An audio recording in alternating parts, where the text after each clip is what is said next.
Hello বন্ধুরা, welcome to বাবিস kitchen. তোমরা সবাই কেমন আছো? নিশ্চয়ই ভালো আছো। তো আজকে আমি একটা তোমাদের সাথে মিষ্টি রেসিপি শেয়ার করছি, মানে একটা সুইট ডিশ। এই সুইট ডিশটা কিছুই না, খুব সাধারণ, কিন্তু খেতে খুব ভালো হয়, ভীষণ ভালো হয়। একটুখানি স্টেপ বাই স্টেপ তোমরা দেখে নিও। বাড়িতে বানানো খুব ইজি, আর এটা মানে বানিয়ে খেলে অসাধারণ, জাস্ট অসাধারণ। আমি কয়েকটা স্লাইস পাউরুটি নিয়ে নিয়েছি। সেটার এবার এই ধারগুলোকে কেটে নেব। ধারগুলোকে কেটে বাদ দিয়ে দেবো। এটা বানানো অনেকটাই ইজি, জাস্ট তোমরা স্টেপগুলো ফলো করলেই বানাতে পারবে। এটার আমি এই ধারগুলোকে কেটে বাদ দিয়ে দিলাম। এবার এই যে পাউরুটির পিসগুলো রয়েছে, তোমরা হোয়াইট ব্রেডও নিতে পারো, যেটা তোমরা বাড়িতে খাও, ব্রাউন ব্রেডও নিতে পারো। আমি ব্রাউন ব্রেড খাই বলে সেজন্য ব্রাউন ব্রেডেই এটা করছি। তোমরা হোয়াইট ব্রেড থাকলেও হোয়াইট ব্রেডও করতে পারো, কোনো অসুবিধে নেই। এটা ভাজার পর কেউ বুঝতে পারবে না তুমি হোয়াইট ব্রেড করেছো না ব্রাউন ব্রেডে করেছো। এবার এই চৌকো পাউরুটিটাকে আমি আবার 4 টুকরো করে কেটে নিলাম, মানে ছোট ছোট টুকরো করে জাস্ট কেটে নেব। দেখো, এরকমভাবে ছোট ছোট পিস করে কেটে নেব, এইরকমভাবে। এবার এই টুকরোগুলোকে আমি জাস্ট ঘিয়ে হালকা করে সেঁকে নেব, মানে টোস্ট মতো করে নেব। চলো দেখাই কিভাবে করছি। দেখো বন্ধুরা, একটা ফ্রাইং প্যান বসিয়ে নিয়েছি গ্যাসে। ওটার মধ্যে একটু গাওয়া ঘি 1 থেকে 2 চামচ দিয়ে দিতে হবে। এটা একটুখানি ব্রেডগুলো একটুখানি যে আমি ভাজবো, সেটা একটু ঘিতে ভাজলে এর স্বাদটা ভীষণ ভালো হবে। আর এই মিষ্টিটা তুমি যখন তখন বাড়িতে কোনো লোক এলো, কেউ এলো, বানিয়ে নিতে পারবে, কোনো সেরকম ঝামেলার কিচ্ছু নেই। শুধু মানে ব্রেডটা ভাজতেই যা একটু সময় লাগবে। ঘিটা গলে যাওয়ার পর জাস্ট টুকরোগুলো হালকা করে ঘিয়ে ভেজে নিতে হবে। এরকমও নয় যে ডুবো ঘিতে ভাজতে হবে, হালকা করে জাস্ট টোস্ট করে, কড়কড়ে করে টোস্ট করে নিলেই ঘিতে এটা সুন্দর হয়ে যাবে। দেখো বন্ধুরা, কি সুন্দর লাল লাল একদম কড়কড়ে করে ভাজা হয়ে গেছে। এই অবস্থায় এই দেখো পাউরুটিগুলো এইরকমভাবে একদম লালচে লালচে করে ভেজে তুলে রাখতে হবে। এরকমভাবে আমি দুটো সেটে আমি ভেজে তুলে রাখছি।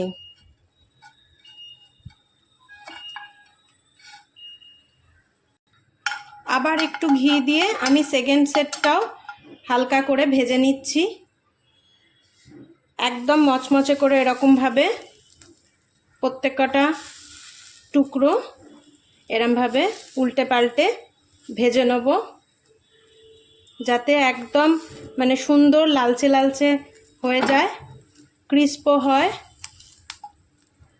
এরমভাবে সবকটা টুকরো সুন্দর করে ভেজে নেব।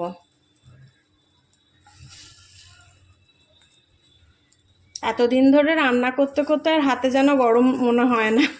অনেকেই দেখে ভাববেন যে এত গরমটা কি করে পাল্টাচ্ছি বা এ করছি, গরম লাগছে নাকি, কিন্তু ওই অনেক বছর ধরে রান্না করতে করতে অভ্যাসে দাঁড়িয়ে গেছে।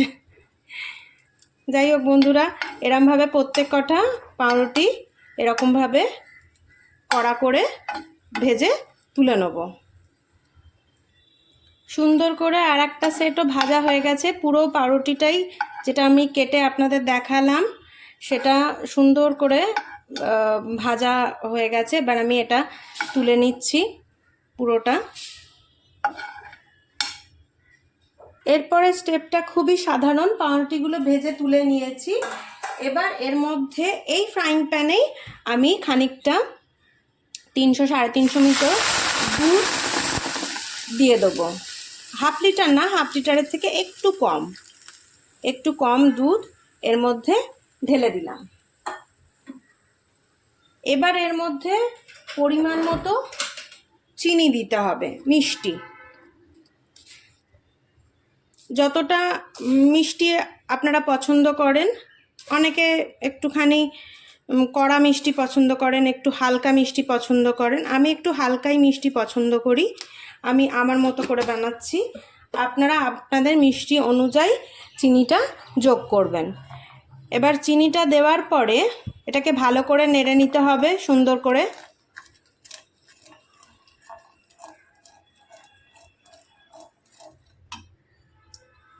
এরপরে আর একটা জিনিস আমি অ্যাড করব, যেটা দিলে খুব স্বাদটা ভালো হয়। কিছুই না, গুঁড়ো দুধ একটুখানি। আমি আমার পরিমাণ অনুযায়ী একটা ছোট প্যাকেটের গুঁড়ো দুধ আমি এটা অ্যাড করব। বাড়িতে যদি কারোর ক্ষীর থাকে বা খোয়া ক্ষীর থাকে সেটাও আপনারা দিতে পারেন। এরমভাবে দুধটাকে ফুটিয়ে একটুখানি ঘন করব। গুঁড়ো দুধটা এই দুধের সাথে মিশিয়ে একটুখানি ভালো করে ফুটিয়ে নেব।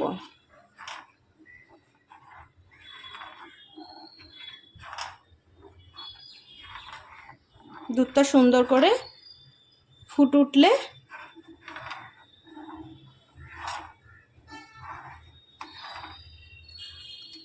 এটা ভালো করে মিশিয়ে নিলাম।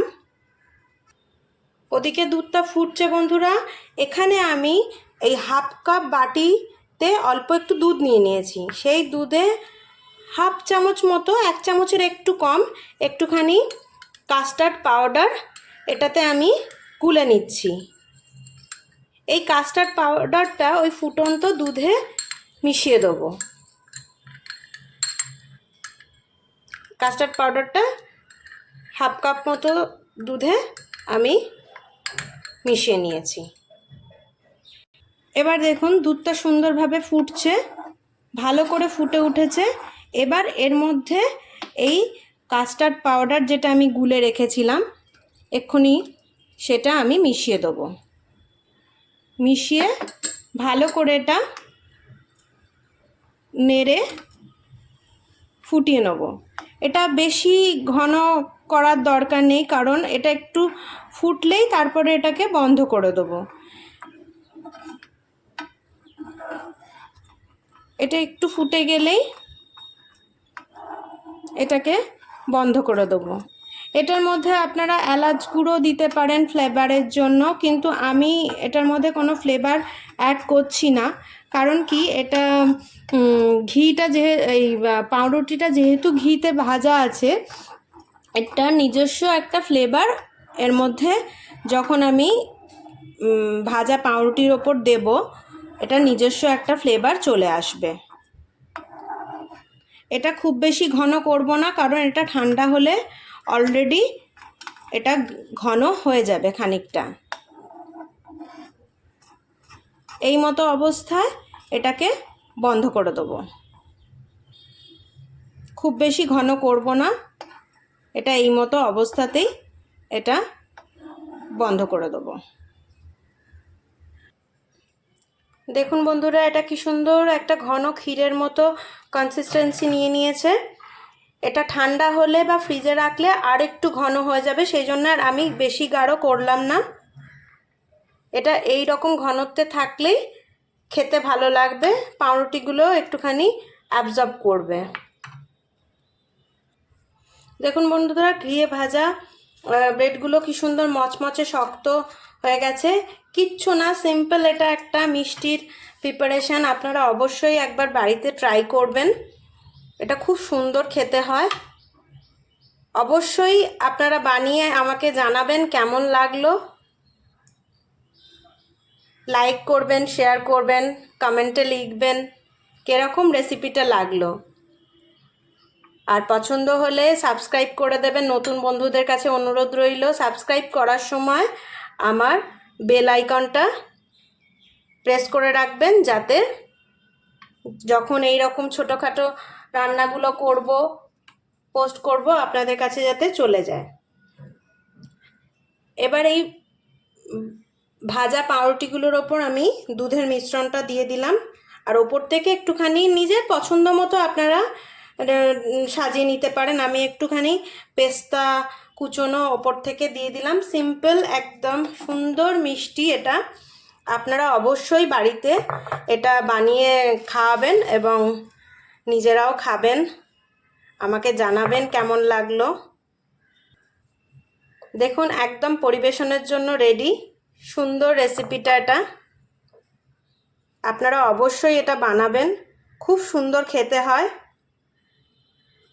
এটা আপনারা পাউরুটির কাস্টার্ডও বলতে পারেন, আর যে কোনো একটা নাম দিতে পারেন, কিন্তু মিষ্টিটা খুব সুন্দর, আপনারা অবশ্যই ট্রাই করবেন, খুব ভালো খেতে লাগবে। টাটা বন্ধুরা, ভালো থাকবেন। আজকের ব্লগ এখানেই শেষ করলাম, আবার কথা হবে, গল্প হবে। ভালো থাকবেন বন্ধুরা।